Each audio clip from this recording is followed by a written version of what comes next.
Red team, go! My gold team, activate those gold cards. Channel members, mount up.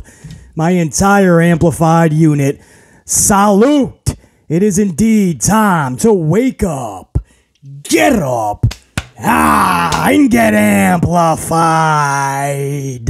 Smash that up on the way in. Give it a Batista bomb. Give it the old sweet chin music. Give it a sharpshooter. Give it a Canadian destroyer. A pop rocks. Give it a one-winged angel. Give that like button some love. And a DDT. Smash that. It helps out the algorithm, guys, on the way in. We have a packed, stacked, jacked podcast today. I know BC usually says that, but those words have never been more true than today's amped up podcast with BC for Wednesday, May 17th, 2023. BC has the final number in viewership for Monday Night Raw. We will go over that in the Raw Ratings report. I have that report, and you may be shocked at how low WWE Raw viewership is dropping, but you shouldn't be. BC explains all coming up when we go over WWE Raw. We're going to talk a little bit of the NXT Women's Championship Tournament. BC was able to catch those ladies' matches, man, even one that was not even in the tournament, but I'm going to speak on it. So we'll talk a little bit of NXT as well. And AEW is probably the biggest news story of the day, not just because Dynamite is later tonight. And Tony Khan, we believe it's imminent. It could be tonight, where he announces a massive name in the wrestling world will be returning to pro wrestling and returning to AEW. We'll talk about that. But also what Warner Discovery and their president has come out and said during the television upfronts. And this is where all the networks get together and they announce their schedule for the upcoming fall season, even into 2024. All the programming that viewers can look forward to. And this was the official announcement of Collision. But this dude didn't stop there. The president of Warner Discovery, what he said about AEW has drawn a lot of controversy. We're going to go over it, man, and I have a response from Tony Khan himself. Tony Khan has put out a statement. So there is a lot to go over, man. I ain't even going to waste another second with the cold open teaser. I'm going to get this is how you know it's a stacked, packed, jacked podcast. BC has a frozen cappuccino, bro. So we going to be amped up for sure. Double shot, too, mind you. A double shot frozen cappuccino. We're going to be rocking out, man. So let me get a huge swig of this. At the tail end of this podcast, I have a bunch of thank you shout outs, a bunch of super thankses from down below on the last couple of vids and podcasts and live streams. So I got a bunch of shout outs, new channel members added on. So it's just a lot. We got a lot. There's a lot going on, man. Smash the up. Get your own beverage of choice. Come on back and let's rock this shit out like only the amplified unit can do. Mount up. Let's rock.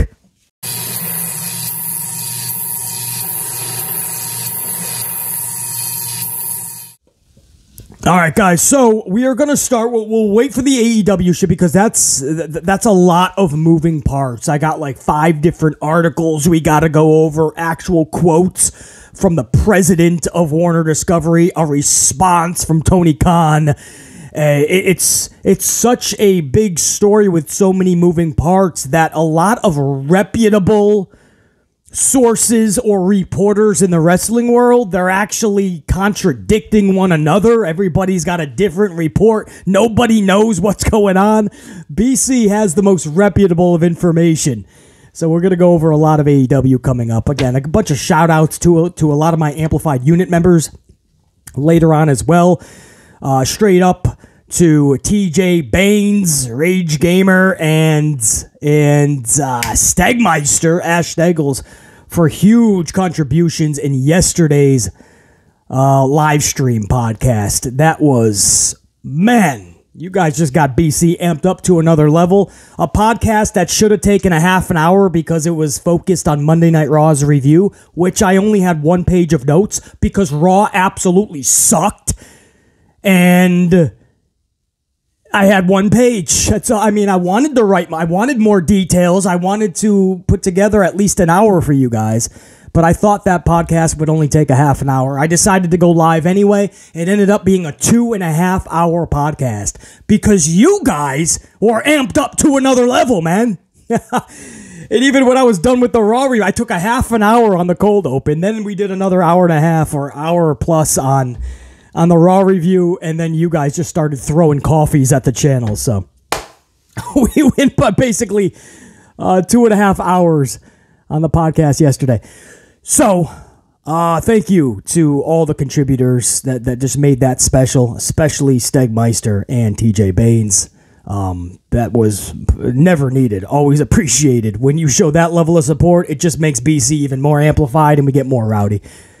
But big thanks to you guys, and more thanks to several other super thankers with that little thanks button down below. A bunch of you guys threw even more coffees, so we'll get to you guys soon as well. So that's coming up.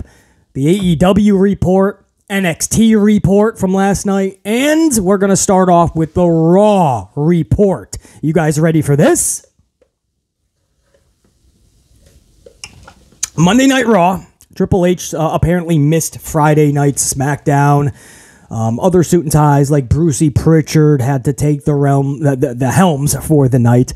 And it's funny because a lot of people are like, I didn't mind that SmackDown. That was a decent SmackDown. And then they heard like it's Brucey Pritchard that had to like step in for Paul Levesque. And they're like, wait, I changed my mind. SmackDown sucked. It was still Paul Levesque's show, bro. Vince McMahon has his blueprint on it. Paul Levesque runs most of it. And then the henchmen fill in the gaps. That's how this is working. That's how I'm seeing this. Paul Levesque is totally lost. So Paul Levesque was back for Monday. That's the latest report we have. Paul Levesque has returned. So he was overseeing the entire show. And the entire show fucking sucked. Guys, we went over it. Yesterday, live for my amplified unit, we went over the entire Monday Night Raw, start to finish, filling in the gap with Judgment Day to go face-to-face with Kevin Owens and Sami Zayn for no reason other than the bloodline isn't there. So let's just throw the Judgment Day out there, Judgment Day, and they'll bicker like fucking toddlers that just had their Capri Suns taken away from them. And then we'll set up a match between the four afterwards, in which Paul Heyman comes out, who's exclusively SmackDown, with a visitor's pass. Like we're in freaking school and you gotta get a hall pass to go to the bathroom. Paul Heyman is out there with a visitor's pass. Then what the fuck? Why didn't Solo have one? Where's the Usos? This makes no sense. And on top of that, Gunther and Imperium is at ringside. BC was like, what do they have to do with any of this? Well, apparently earlier in the show, I blinked. I must have missed this.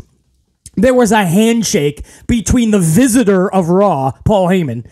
There was a handshake between him and Gunther. And that's why now Imperium is in this mess. Judgment Day, Imperium. What does this have to do with Sami and Owens against the Bloodline next Saturday in Saudi Arabia at Night of Champions? It has nothing to do with it. The booking of this company is ass backwards. And then on top of that, you just have weird shit. You have a fruit roll-up or a hold-em-down roll-up where the feet of Dominic is holding down the big arms of Xavier Woods. And if you look at Woods, it's horrible. The guy is like acting like he's trying to kick out, but he's just moving his legs. He's not even like moving his arms at all because he knows he'll accidentally kick out. Just like Bayley when Liv Morgan was holding her down on Friday and Bayley could not even move her shoulders because she knows she'll accidentally kick out. It's absolutely mind-bogglingly, dumbfoundingly stupid to the most amplified of measurements.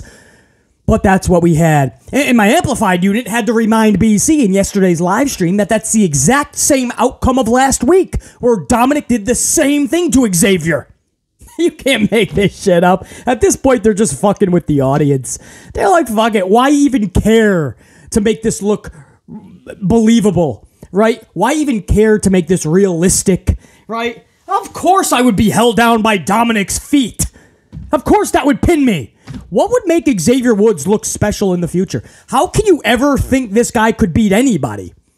Even if it's Zach Gowen, with one leg? Or even if it's fucking bartending Bastion. Bartending Bastion. There you go. I'll get his name right one day. Usually when I'm in there, it's a couple 2-3 back. Hey, from the jump. Bartending Bastion, right? This dude's got no legs. Every time you walk in, you hear about it, right? Hey, how you doing, Busy? I have no legs. I have no legs. No legs, no legs, no legs, no legs, no legs. I have no legs. Right? And the whole bar room starts fucking singing like it's a Seth Rollins sing-along. Bartending Bastion with no fucking legs. And I still wouldn't think that Xavier Woods could beat him. Because I've seen him 2 weeks in a row lose to Dominic's feet. He can't even kick out of Dominic's feet holding him down. Dominic, as if he's fucking Yokozuna. Like Yokozuna's on one arm, Earthquake or Typhoon is on the other arm. Come on, man. Can we not do better? That's 1 week. Okay, that's a flub, that's a botch. Let's move on. Let's get better. 2 weeks? Fago!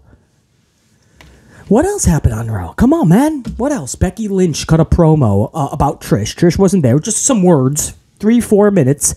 And when it was done, listen to the crowd after Becky. And I feel bad for Rebecca Quinn. I feel bad for Rebecca Quinn during this moment. But when Becky Lynch cut the fucking promo, at the end of it, the crowd was so silent that it recorded negative decimals on the sound meter. Negative decimals. I felt so fucking bad, man. It was like Wes Lee last night during NXT. Wes Lee says some fucking words. He walks out of the ring and the crowd was literally sleeping. I saw Z's coming out of people's dome pieces. Becky Lynch cuts a promo that nobody gave a fuck about. Seth Rollins is on location because he's filming a movie. Good for him. Corey Graves in a sit-down interview. What's more boring than a Corey Graves one-on-one sit-down interview? Oh, I don't know. Maybe a fucking, maybe a dentist appointment? Maybe that would be a little worse. Corey Graves is the substitute to Renee Paquette. Renee having a one-on-one sit-down interview, that works. How WWE let Renee Paquette go is beyond my recognitional belief standards. It does not register on that level. I can't register or fathom that type of decision to let Renee Paquette go. Jim Ross used to do awesome one-on-one sit-down interviews. Corey Graves, there's a reason nobody listens to his dumbass podcast. The dude will put you to sleep. Commentary, that's his thing. These one-on-one things, nah, doesn't work. That's like Kevin Patrick, who's good at interviews, but trying to put Kevin Patrick on a commentary table doesn't work. So Seth Rollins is saying words about AJ Styles. Nobody cared. Everyone was asleep. Cody Rhodes said words about Brock Lesnar. Brock wasn't there. Nobody cared. The most interesting part of that promo was the fucking Scorpion and the Frog story. That had BC captivated. What else, guys? Come on. What's Monday Night Raw? What else happened? Indus Sher had a jobber match. That's actually a good thing. We need more jobber matches to show the audience who the fucking actual superstars are and who is not. Otherwise, we just have Superstar A versus Superstar B, and we have 50-50 booking because every fucking week, Superstar A is going to win a match, then lose 2, then win 2, then lose 3. And nobody is going to get behind them because they're average. And nobody wants to get behind an average professional wrestler. Nobody wants to get behind average anything. Why would you associate yourself with average? Subconsciously, people see you winning and losing all the time. You're nothing special. You have to build yourself up. You do that by beating Danny Dipshit Dugenheimer 1 week. The next week, you beat Fuckwad Fred and my local pizza delivery guy, Luigi Lugnuts, in a handicap match. Then maybe you win an intergender match with Paulie Walnuts and Handjob Holly, right? intergender handicap match. Who knows? But you do know that Wrestler A is becoming a star because he's winning. And not just winning every week, but he's annihilating humans. That's fun. That'll make people put the remote down. Like, honestly, if you think Indashir facing Alpha Academy in a 2 to 3 minute match is going to bring you or retain your audience over Indashir absolutely annihilating human beings like Backdoor Baxter and Shithead Samston, no! People are going to want to watch the annihilation for 2 minutes. They're not going to want to watch Alpha Academy take another fucking L nonsensically in 2 minutes. So you might as well build fuckers up. So oddly, the jobber match, one of the bright parts of the fucking night. And I could go on and on. Miz taking a 4-minute Kinshasa L to Shinsuke. Wow. Thank goodness we had to fucking see that on our Monday night primetime. Thank goodness we waited all fucking day to watch Raw, to watch Miz take on Shinsuke, and watch that 4.5 minute match. That was promoted all week for some reason. Miz, Shinsuke. So my point is, Paul Levesque being back, so what? What does it matter? What does it fucking matter? What did it do? Honestly, you have a promoted tag team championship title match that turned into one-on-one. Raquel versus Chelsea Green. Supposed to be a tag match. And no, Liv is injured. We're just going to have a one-on-one. Since when do we do that shit? And then after Raquel just absolutely annihilates Chelsea Green, which makes us no longer ever need to see that match, that title match, because we've already seen that match and Chelsea and Sonya Deville have lost. Now we just saw Chelsea Green thrown around like a rag doll, like Lily, Alexa's doll. So why would we ever need to see that? This whole thing was stupid. And then post-match, Raquel gets jumped by Ronda Rousey and Shayna Baszler. To just set that up, they're probably just going to bypass Sonya and Chelsea at this point, probably for the best. Triple H being back did shit. That's it. So, my point is, through all that recap, what did the viewership pull in from Monday Night Raw? Now, the past several weeks, they have been in the 1.7s, guys. Most recently, 1.768, 1.785, I believe, was last week, roughly. 1.7s. And this is post-pay-per-view Backlash. WrestleMania was just a month ago, by the way. You lost that whole audience and then some. And you lost that in 1 week, actually. You lost over 450,000 viewers. Your whole lapsed casual WrestleMania audience was lost in 1 week. And a lot of that is because your botch at WrestleMania Night 2, Sunday, April 2nd. Good job, Vince and H. So, you lost all of that. You've been firmly in the 1.7s. We've given them every excuse, right? The hockey playoffs, NBA playoffs, there was a presidential speech. We've given them everything, right? And we're still doing basketball playoffs, hockey playoffs. So there's more excuses, I understand. But you've been firmly in the 1.7s. This week, they pulled. It's no longer in the high 1.7s. That's the good news. They moved away from the high 1.7s. The bad news, the really bad news, they're now in the low 1.7s. They pulled 1.715. Just over. I think they're giving them 1.716. I'm not being so generous. It's a 1.715. I'm not going to give them the extra viewership. Which means they have lost 70,000 more viewers in 1 week. 70,000. Now, this is with your, what was it? There was more NBA playoffs. My Knicks were already fucking eliminated, so you didn't even have that excuse. Maybe you had a hockey game. Maybe you had the fucking, maybe the Lakers were on again. Maybe there was a fucking, an international fucking space program where fucking 18 countries are blasting motherfuckers off to space, and it's nationwide television coverage. Maybe it's your fucking Nana's 116th birthday. Maybe you're throwing a bar mitzvah. Who knows what excuse you have? But I'm not giving any. You pulled a 1.715. Even if I give you a 1.716, you lost 70,000 more viewers. Which means if you lose just over 15,000 more viewers, a few hundred more than 15,000, you are now in the 1.6s without NFL football competing against you. And you now say, well, BC, once the playoffs are done, man, if the playoffs get over, BC, they'll be right back to 2.4. It's never going to happen. Mark my words. You see, when NFL football stopped, I was told time and time again, BC, it's football, man. You're never going to beat football, BC. Not even realizing we're not talking about beating football anyway. We're talking about competing, putting your best foot forward, delivering your best product 9 out of 10 times. Consistently put out a really good must-see show, and your audience will tune in. It's not about beating your competition. It's about competing, though. Not curling up in a ball and hiding in a corner, right? AEW many are saying their best Wednesday night show in a long time last Wednesday against playoffs, 2 different sports. And guess what they did? They pulled in 100,000 more viewers to get back to 870 some odd. AEW put out a good show. They saw the results. You see how that works? It's not that hard, guys. WWE, whether you think SmackDown was good or not, WWE SmackDown stacked their card up and decided on paper, at least, that they wanted to compete. We did a whole podcast before SmackDown about it. What did they do? They gained another 150,000 viewers. You see what I'm saying, guys? Nobody's asking you to beat these playoffs in sports. We're telling you to compete so you bring in the best audience imaginable. That's all we're saying. Now, against football, the audience dropped so low. We saw it in the 1.5s, 1.6s.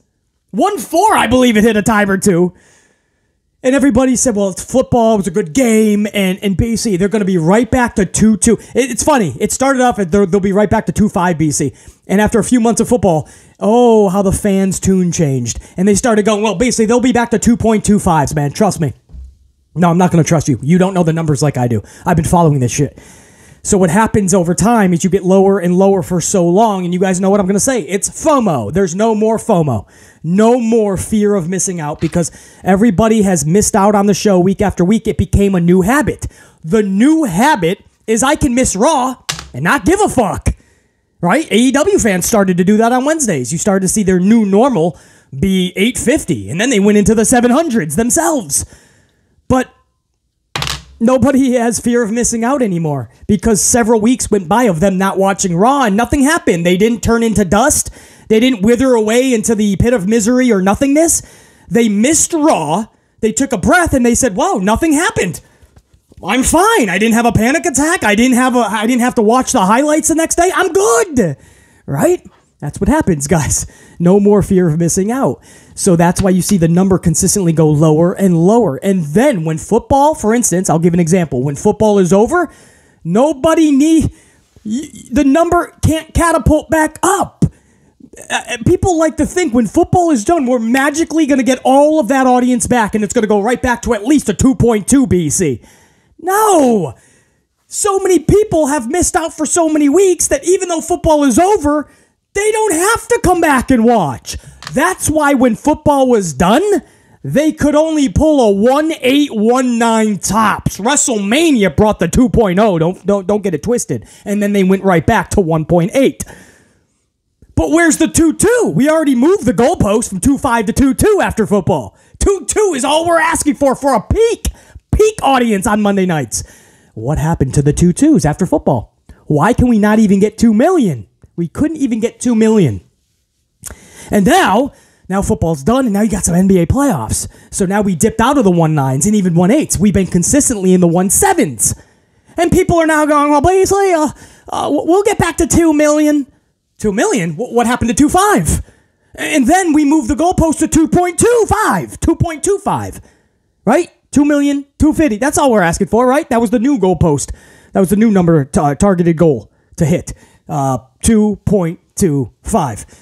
So we moved it from 2.5 to 2.25. Oh, and now we moved the goalpost even more. Now you can kick a field goal from 70 yards out and you're going to make it most likely, as long as you got enough leg power. I mean, the goalpost is so wide you ain't going to miss unless you end up being short. But the goalpost is so wide now that we moved it to 2 million and you ain't even going to get that, Jack. That's right. BC is telling you you're going to have to work your ass off after NBA, NHL playoffs. You're going to have to work your ass off just to get 2 million consistently again. Watch. You don't have to believe me right now. That's fine. Maybe you're new to the channel and you're like, this guy thinks he knows everything. No, I just know that I know most things. This is one of those things. Watch when the playoffs are done, and everybody that gave that as an excuse, watch them struggle to even hit 2 million. And then you're going to ask yourself, wow, I wonder what's going on. I'm trying to tell you, when you're bad for so long and you don't compete, or at least not properly for so long, people tune out every week more and more. And every week, a big chunk of those people tuning out have no more FOMO, no more fear of missing out. So a big chunk of that audience that's missing out every week, they're staying gone. And that's why your audience hits new lows. WWE Raw went from a 1.785 last week to a 1.715 this week. 1.716 if you want to be generous. They lost 70,000 more viewers plus, and they are just 15,000, a little more than 15,000 viewers away from being in the 1/6s. No NFL football competition, just a couple of playoffs. Which, by the way, numbers for these sports, hockey and basketball, have been down year to year for the last 10 years. So it's not even like NFL football. You give that excuse all you want. I'm looking at the bigger picture. I'm looking when playoffs are over and they're still not even hitting 2 million for a show that's been around for decades. 3 hours prime time. This is worse than cord cutting or people that just want to watch highlights the next day on platforms like the YouTube. This is more than streaming services. This is more than playoffs or holidays or your grandmother's birthday or bar mitzvahs. This is worse. This is every single week viewers turning away in droves and a lot of them not coming back. That's why you're about to go into the 1/6s. No NFL football. That's really bad. And I really hope that we're not talking about 1/6s next week. I hope they compete and try to get back into the 1/8s. You ain't going to get more than that, even if you put on a dynamite show, no pun intended to AEW. But even if you put out an exquisite, top-notch show next week for Monday Night Raw, good luck trying to get a 1/9. You ain't going to do it. You're going to hope for a 1/8. And that's what happens, even when you put on a really good show.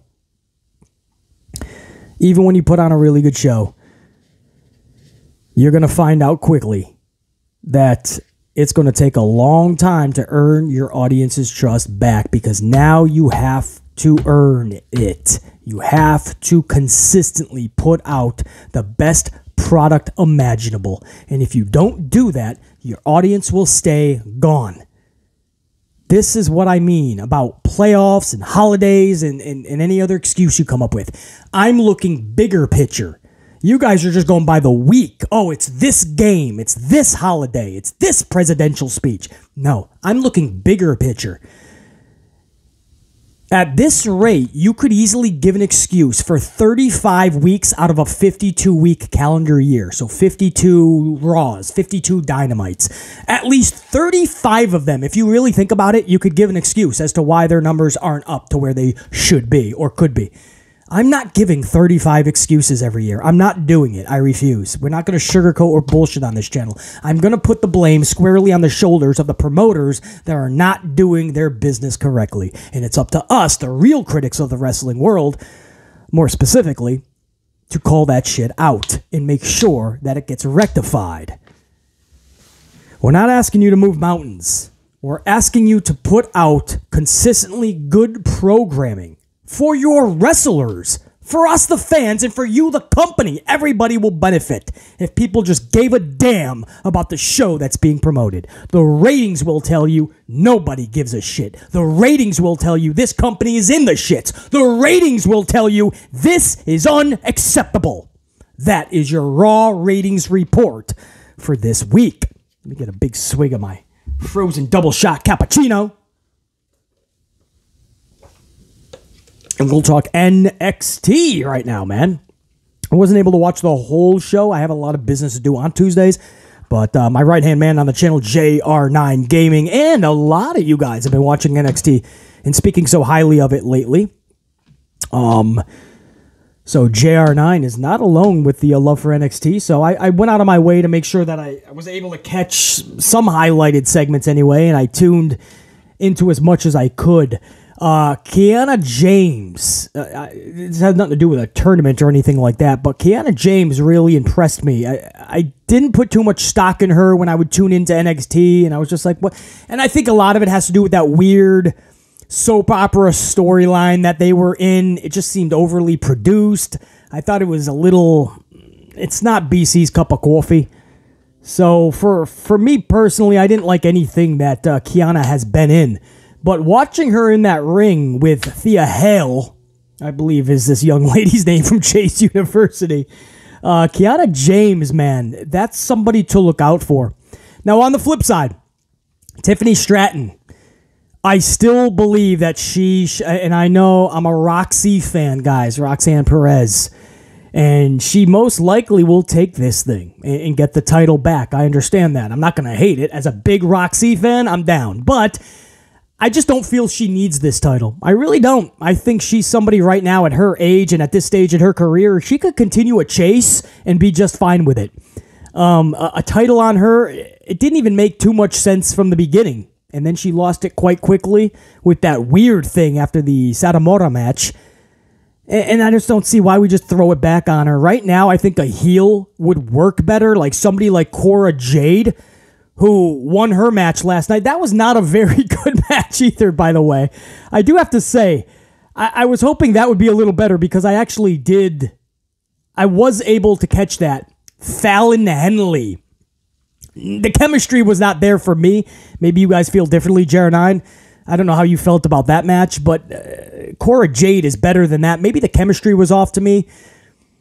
I didn't vividly watch it as if I'm doing notes on it, so maybe that was just the way that I viewed it. But every time I would catch a chunk of the match, that seemed a little off. But Cora Jade is somebody with the title right now that could work long-term and really set something special up when a face gets it. Or maybe it is Roxy in the future. But I just feel like a Cora Jade, man. Tiffany Stratton with that championship could do so much. I know it's so young in her ride. I don't want to say career. Her journey right now. It's so young. But somebody like Tiffany, there's just people that I feel should have that over my personal favorite like Roxy. And Tiffany Stratton versus Roxy next week? Fucking hey, bro. Let them go. I'm going to be watching that live. I will assure you of that. But the Cora Jade match was a little off. The Roxy and JC Jane match. Whoa, brother. That was a good match. You could tell that it's the opposite of Cora Jade and Henley. They just gelled so beautifully. Like you could see Roxy sometimes. The one hole in Roxy's game, and I have no problem saying this, it's a critique show, and I'm going to critique even my favorites to show you guys how truthful I am. The one hole in her game is you can see what she's setting up for sometimes a half a mile away. Right? She sets up too noticeably. And if your opponent isn't really quick on your page, it's going to look pretty bad. And that's the one area she has to kind of clean up a little bit. She's so scripted in her way of thinking that she's so far ahead. It's a little bit different than Sasha Banks, where she would have to dumb down her level so other people could catch up to her. Like, she was just so good, but she wasn't showing her hand. She was just rocking out. She's hitting the ropes because she's six steps ahead of you. You know, you got to catch up to Sasha Banks. With Roxy, it's not catching up to her. She's just already into the next move in a scripted manner. So it's something as simple as, like, you do a turnbuckle leapfrog, your opponent goes right underneath you, and you're already, like, twisted around for maybe a hip toss. Well, give it an extra beat, right? So you just do the leapfrog, she goes under you, you make eye contact, and then you do the whipped hip toss. I hope that makes sense, right? It's those little things. And if they don't make sense, then sorry, not sorry. What can I say? I mean, that's what this channel is, man. You're talking to a dude that knows his pro wrestling, bro. So sometimes I'm going to confuse you a little bit because I'm dissecting this shit on another level. But I've been in that ring. I have friends that are breaking their backs around the world right now. Many friends on the indie scenes. And I'm shooting the shit with them nonstop. I go and see them all the time. I'm in those locker rooms. We're always just shooting the shit, picking each other's dome piece on what should be happening, what should be done. And with Roxy, it's just one of those things where it's like, oh man, just slow it down just a tad. Like make it a little bit more like it's spur of the moment action. Otherwise, it just looks so scripted because Roxy is like so far ahead of everybody else. I hope that makes sense, but it's different than Sasha. So it's just, that's her one hole in her game. The point in all of that is that JC Jane rocked with her pretty damn good. I mean, she was solid on Roxy's page the entire match, and that's why it gelled so well. I guess in a way, it's kind of, you do have to be on Roxy's speed. So I guess it's a little bit more like Sasha, but still different levels. But yeah, JC Jane was able to rock with Roxy. No pun intended. I really enjoyed that match, not just because Roxy won this thing with Pop Rocks, but even if JC was to win this thing, I would have been okay with it. That was a damn good match. And again, Tiffany Stratton versus Roxy. That's gonna be pretty damn good. And after the match, Gigi Dolan hit the ring and tried to square up with JC. JC didn't really run, though. They slid out of the ring, but JC was throwing. She could have ran, right? There was a moment where I think JC took Gigi's. So Gigi attacked JC, but JC took Gigi's head and rammed it into the apron. She could have ran away at that point. JC's rammed her head in there. She's like, "What, bitch?" Starts throwing right hands. JC Jane was not really running away from Gigi. Shows you she's not really scared of Gigi Dolan. So the ladies were good. As far as the dudes, to set up with Mello and Braun Breaker what they did, I like how they spread it out over the night. That's what you should do to get to the main event. I felt we could have done more with the finish, with the security and Braun Breaker sending another message to Mello and Trick. I get it. But could we have done more? The answer is yes. You built up the anticipation so well. Maybe a little bit more of an impact at the bottom, no pun intended. A little bit more of an impact at the end would have been nice because they just set it up so beautiful. And NXT does that often. They set it up so beautifully, and many times they knock it out of the park for the finish. Last night we could have done a little bit more. Wes Lee continues not to impress BC, and I know that's not a popular take. A lot of people like this kid. I understand he's a good wrestler. Guys, the personality of a fucking lemon. He's got the personality of every time he cuts a promo, listen to the crowd. You can say, BC, that's harsh. That's fine, right? But do me a favor. After you say, BC, you're so harsh, go and listen to the promos. Listen to the audience reaction and response. Just do that for me. And then you might come back and go, well, or you're definitely going to go, well, wow, BC isn't so harsh. That was fucking crickets. Wes Lee cuts another promo last night, and the crowd is... I looked at the crowd. There was one person, I'm not even joking, one person was giving like a... It was a lady, a girl in the like middle section, and she was like, not even looking at Wes Lee, like the only one giving a golf clap. Everybody else is like... And it's every time I see Wes Lee, and he sets up a triple threat match for his championship. Nothing about Wes Lee intrigues BC at all. There was one segment last night backstage that a lot of people think was just a fucking a nothing burger, but I loved it. It was with Tank and Hank, is how Tank says it, right? And this team, to be a great team, Tank says, they have to face each other. So he says next week we got to give each other an ass whooping, basically, right? And this dude, Hank, is like, all right, let's do it then. And BC's like, well, fuck, man, I'm actually down with that shit. Like, that sounds pretty damn good. Like, that's set up better than Miz and Shinsuke Nakamura, where they just come across each other backstage and they have a little fucking toddler hissy fit. This is two dudes that are like, hey, let's just fight each other next week. I think we'll be a better team if we do. I love that shit. What else do I need to talk about?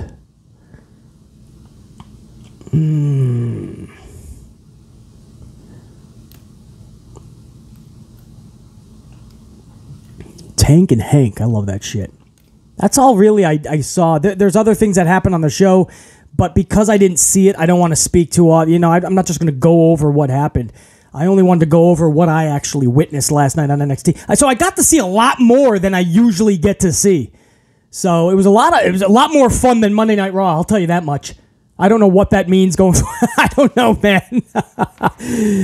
Watching the little bit of NXT that I was able to see last night was much more fun than Monday Night Raw. In a nutshell. So that's the NXT report that I got for you guys, man. Let me get a big swig, and now we got to talk AEW. So I do agree with that, man. Conan's taking some heat because he says Jade Cargill has gotten stale. Now, you guys know I like Jade Cargill, but she has, man. I understand they're just trying to ring up her resume and wins and losses, try to get her like a female Goldberg. I get it, and I'm down with that. But, man, she could not feel any more irrelevant than she does right now. Or maybe I shouldn't say that and put it out in the universe. Maybe she could feel that way. I don't want to find out, man. I like Jade Cargill. She is basically a non-factor. Now, here's the big news with AEW. The upfronts have come out for networks, talking about their lineup for the fall and going into 2024. Let me get the... Now, this is from the actual president, Jason Sarlanis, of Warner, or Turner Networks, I should say. Warner Discovery has a bunch of different presidents. It's kind of like Universal, NBC. There's a president for every division. This title just says Turner Networks president, obviously TBS, TNT. Jason Sarlanis says, and I quote, "We are doubling down on wrestling with AEW, and we are premiering Collision Saturday nights, which gives fans 2 more hours every week. AEW's roster of talent has expanded so quickly that we felt it needed another night to bring our audience the epic rivalries and unforgettable matches and stars they love to watch.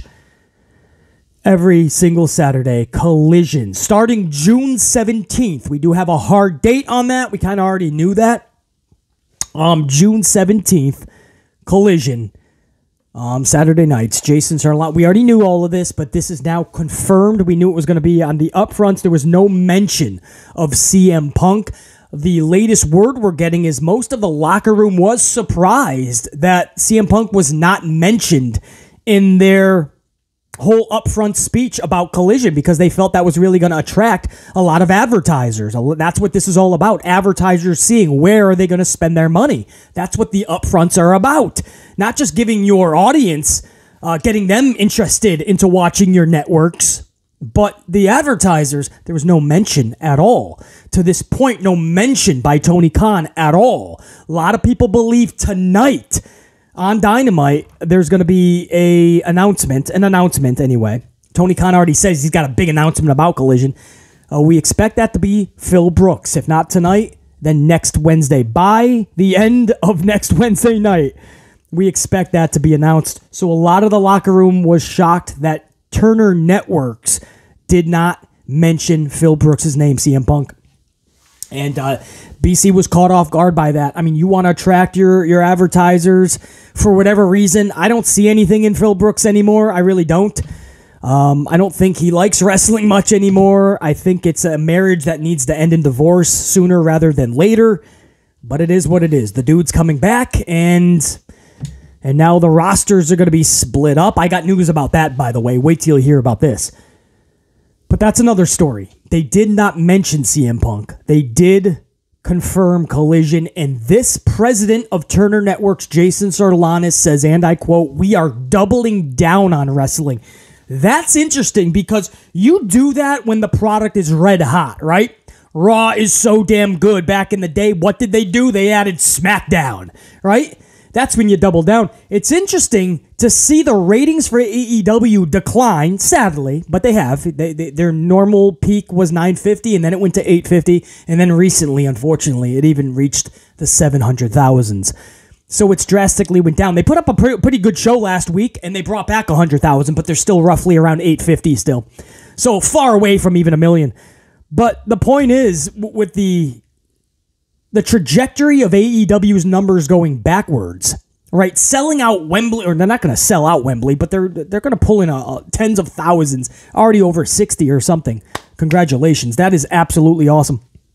But aside from selling out an arena or a stadium here and there, what is your actual viewership? What is your consistency level? For instance, the Wembley Stadium show, it's selling pretty good stadium-wise. Now, TV around that area, the ratings have declined huge, I am hearing. So that's not even just the U.S. where ratings are declining. So you have ratings going backwards, and this dude, the president of Turner Networks, is saying, we're going to double down on AEW. I've just never seen a situation where something's going backwards and we're doubling down. It's like NASCAR. The ratings for NASCAR have been at a deep decline the last 10 years. You won't see a network doubling down and adding 4 races or adding X, Y, and Z. No, you're going to want to get the product you have right now at the highest point it could possibly reach. Adding 2 more hours of wrestling for AEW every week, I don't know how that's going to help the 2 hours you already have on Dynamite, just like Rampage shit the bed 9 times out of 10. These are the concerns BC would have on doubling down and adding Collision when Rampage couldn't even do you justice. And now you're adding a Saturday night show, and a lot of people want to go out and do shit. Very odd. Now, this is the part that baffles BC, and it frustrates me to no end. Listen to this. Let me know when you guys you hear the part of this paragraph that Sarlanis, the Turner Network's president, in this paragraph, this quote that I'm going to read to you from Sarlanis, see if you can pick out the part that makes absolutely no sense and is a straight-out fabricated lie. Listen to this. He says that the AEW has reached 23 million viewers so far this year with its content on both TBS and TNT. They drew that number. You ready for this? This is how they drew that number up. By 1 minute qualifier metrics from Dynamite, Rampage, and All Access, and also AEW Battle of the Belts. Anything that aired between December 26, 22 and March 26, 23. Not even a year. Not even a year. December 26, so I'm not even giving you December. That's the end of December. So January, February, 3 months. 3 months. WrestleMania season, mind you, which every other promotion benefits usually from WWE's WrestleMania season. So WrestleMania season, they chose those 3 months, January, February, March, and they used 1 minute metrics, guys. So if you watched 1 minute of any of these shows, even just All Access, if you watched 1 minute, they counted you as a viewer. And they are claiming that AEW has consumed 23 million viewers so far this year. 23 million. When their flagship Dynamite can barely hit 850,000 viewers a week lately. But they're boasting 23 million, which cascades anything that WWE boasts, because WWE knows it would be asinine to introduce minute metrics. AEW is claiming that they have brought in 23 million viewers this year. You can't lie like that, and somebody looks at the ratings and goes, but you barely hit 850 every week. Yeah, but people watch for a minute. do you mean they watch for? What are you talking about? It's like this channel, right? A view, you have to watch for several minutes to count as a view. Thankfully, my amplified unit is the best. Most of you guys watch from minute 1 all the way to the last minute, even if it's a 2-hour podcast, 3 hours. I have one of the best audience retention numbers in the community, and that's thanks to you guys. What that means is on, say, an hour-long podcast, my audience retention time is over 40 minutes. That's the average viewership on a BC podcast for 1 hour is over 40 minutes. That's the average. So if you see a few thousand people have caught the podcast, the average is everybody is listening for over 40 minutes. That's exceptional. And it's an accurate number because several minutes have to be recorded for it to even count. They're counting 60 seconds and that's a viewer? To make 23 million? I don't agree with that. I can't stand that. And this is not the first time they did that, by the way. I say that when WWE inflates their pay-per-view numbers for stadium shows. Not pay-per-view, but for the big stadium shows. And they got like 70,000 in attendance, or 65, and they claim 85. Because they've done that. They've done fucking over 10,000 to 15,000 people more than what was actually there. Why? Come on, bro. You can't do that. Sarlanis, a bunch of horse shit. And if I can flip it to the other big topic here, Collision is going to have a split roster because of Phil Brooks, CM Punk. This is confirmed by just about every reputable source. What is not confirmed is how hard of a line is this split. You have reputable sources, supposedly anyway, like Sean Ross Sapp for Fightful, who is, let me get his the report. According to this report from Fightful, I don't know if that's Sean Ross or somebody from Fightful, but the company is going to be introducing a firm brand split. In other words, like, it is going to be like more than what you see on Raw, SmackDown, I guess. Like, this is who's going to stay there, and this who's going to be over on Dynamite. This is Collision, that's Dynamite. And only a few, like, designated people, maybe champions, are going to be able to crisscross. But this is going to be a firm, planted roster split. Just so there's no fights like Brawl Out and people coming across Punk. But then, so that's Fightful. A lot of people think that's pretty reputable. But then the new report we're getting, and this is from a PW Insider, I have no fucking idea, reporting that that's false. And it's going to be a loose brand split with more than just champions crisscrossing. Like, for instance, storylines that pop up, yes, they'll be able to move around. So basically, Raw and SmackDown all over again. That's the last thing we fucking need. So, there's so many moving parts that you have sources just walking over one another and stepping on one another's reports. Now, if you're thinking, BC, what are your people saying down in Florida? In all honesty, they have nothing. That's how honest I'm going to be with you. I'd love to tell you, man. I've talked on numerous occasions with both my people from down in Florida. And they are separate contacts, by the way. Both have heard nothing. They've tried. They fucking tried. And I tried to get more and more. Anything, something. They have nothing. That's how tight this is, guys. I got to give it to whoever is in the know. If the details are there, but they're just not out public, they're keeping a sealed lid on this shit.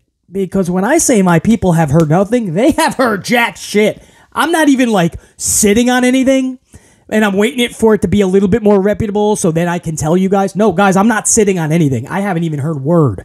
No rumor, no nothing. So I'm not shocked at all that these fucking reputable sources are walking over one another. I'm not shocked at all. I think a bunch of things are getting out and nobody can confirm anything. All we know is that more than likely you'll find out tonight, possibly too, by the way. Could be tonight where you're going to find out about the brand split. And it's because Punk, I was going to say Punk doesn't get along with half the locker room. Half the locker room, bare minimum, does not get along with Punk and does not want to work with Phil Brooks.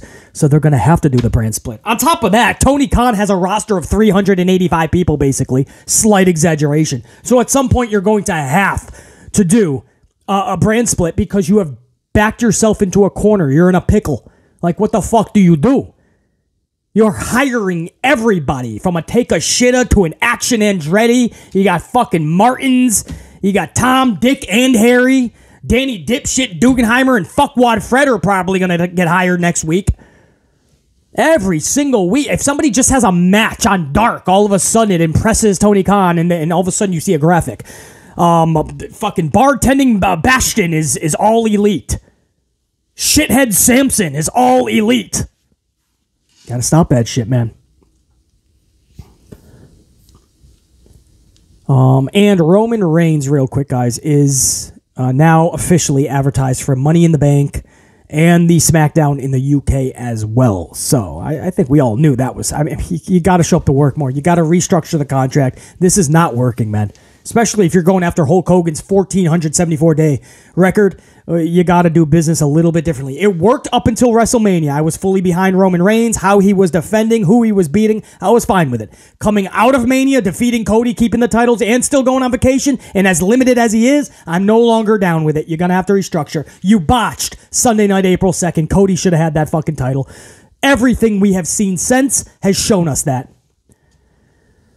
So that's all the news I have for you guys, man. And by the time this gets out to you guys, is edited and pumped out in a full amped up podcast to you guys, there's probably going to be even more word that we're getting. I'll have to discuss it when I talk to you guys next. But that's what I got for you as of the recording of this podcast. I'm reading other things too, but I'm already going to be well over a fucking hour here, so I'm going to end it right there because I also have to give some shout outs over to my amplified unit. A lot of channel members jumped on board during yesterday's live stream. Big salute to every single one of you guys, man. That was a big live stream podcast yesterday, and a lot of new channel members. It was so freaking awesome. You have earned your gold cards. I can't wait to give you guys huge shout outs in the future. Members only live chats during the streams. We're going to do it all, man. So I appreciate you guys.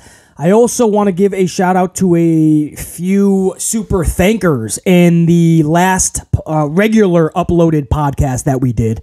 The Possible Goodbye to Randy Orton podcast. Sean Cena with a 10 spot. I appreciate you, Sean Cena. This is not the first super thanks that Sean Cena has sent out, so I appreciate that, man. Sean Cena says, you asked this question a month ago. The only acronyms I can get behind are NXT and TNA. Tournaments are overdone, but in NXT, at least they have stories to progress with the tournament. TNA stars, I loved get the chance that I love for them to get the chance they deserve.